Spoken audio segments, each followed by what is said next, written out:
Summer 1968. The Scotswood district of Newcastle, England, is a place where poverty and decay have become commonplace.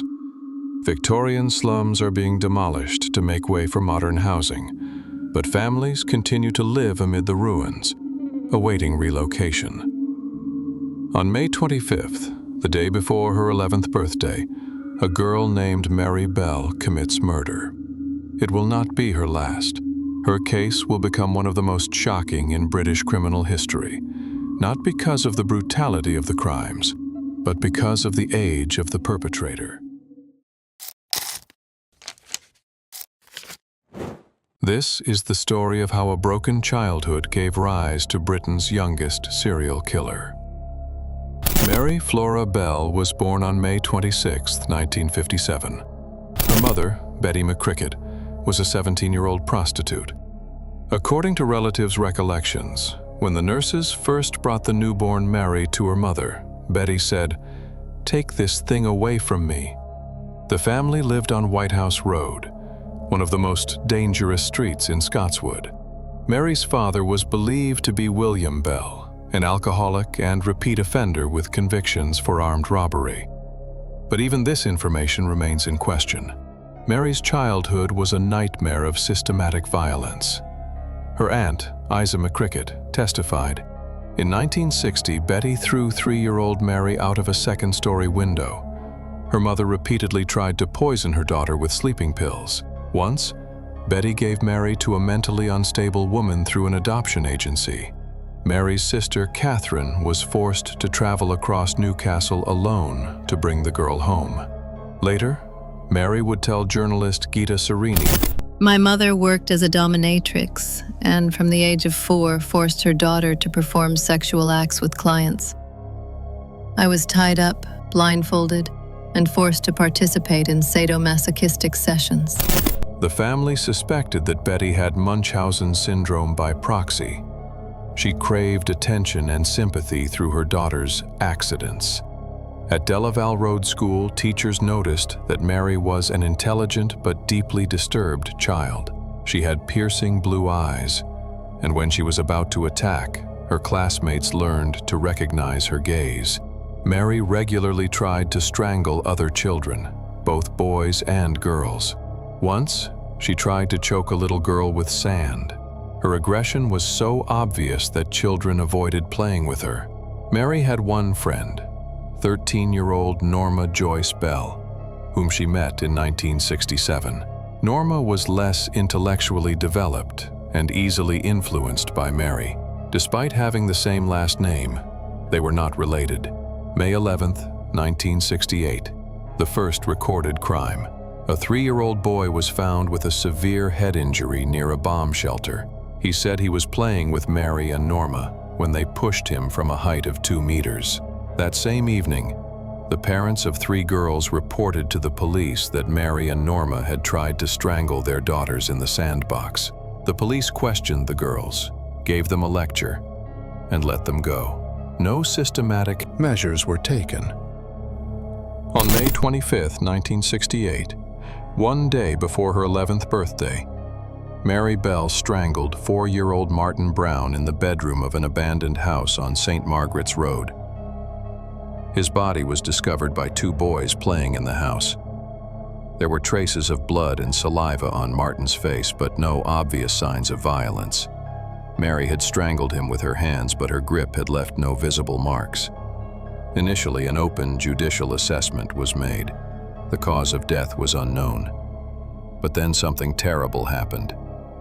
On May 27th, Mary and Norma broke into a nearby kindergarten and left notes written in children's handwriting. "We killed Martin Brown. I kill to come back again. Beware, we are killers." Police considered it a cruel prank. The kindergarten had already been broken into, so they simply installed an alarm system. A few days later, Mary came to the Brown house and asked to see Martin. When his mother said that the boy was dead, Mary replied, "I know. I want to see him in his coffin." The mother slammed the door in her face. On July 31, 1968, Mary Bell, this time with Norma's help, killed 3-year-old Brian Howe in a vacant lot near the railroad tracks. Mary told the boy that his throat hurt and that she would massage it. Then she strangled him with her hands. During questioning, Mary later explained with eerie calm, I squeezed his neck and pushed his lungs upward. That's how they kill them. But this time Mary didn't stop at murder. She returned to the body and carved the letter N into the boy's stomach with a razor, then changed it to M, cut off strands of hair with scissors, left scratches on his legs, mutilated his genitals. Brian's body had fibers from both girls' clothes on it. This time, the police acted quickly. Detectives were struck by Mary's intelligence during questioning. She answered one question and immediately anticipated the next series of questions, giving answers in advance. When Inspector Dobson formally charged her with murder, Mary calmly replied, "That's fine with me." Norma, however, shouted angrily, "I didn't do it. I'll get my revenge." On December 5, 1968, the trial of Mary Bell and Norma Bell began. It was the first time in British history that such young defendants had been tried for murder. The judge waived their right to anonymity because of their age, allowing the media to publish the girls' names, ages, and photographs. They sat in the center of the courtroom surrounded by plainclothes police officers, next to their lawyers and within reach of their families. Prosecutor Rudolph Lyons delivered a 6-hour opening statement, calling the case an unhappy and painful task for the jury. Psychiatrists diagnosed Mary with psychopathic personality disorder. Dr. Robert Orton testified that she exhibited classic symptoms of psychopathy, a lack of empathy for others, and a tendency toward impulsive behavior. A sharp contrast between the girls emerged in court. Mary was confident and gave witty answers to the lawyers. Norma, on the other hand, was described by observers as a pitiful child, overwhelmed by the trial. On December 17, 1968, after 4 hours of deliberation, the jury returned its verdict. Norma was found not guilty. Mary was found guilty of manslaughter due to diminished responsibility. Judge Cusack called Mary dangerous and said she posed a very serious threat to other children. She was sentenced to life imprisonment at Her Majesty's pleasure. At the age of 11 years and 6 months, Mary Bell became the youngest female murderer in British history, a statistic that still stands today.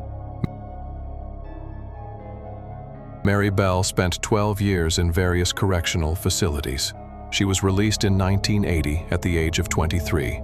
She was given a new identity. In 1984, she gave birth to a daughter. In 1998, journalist Gitta Sereni published the book Unheard Cries, the story of Mary Bell, the first detailed account of the sexual abuse Mary had suffered. In 2003, the High Court granted Mary and her daughter lifelong anonymity. Any court decision to protect the identity of a convicted person in Britain is now sometimes referred to as a Mary Bell order. Mary herself does not claim that she was wrongly convicted.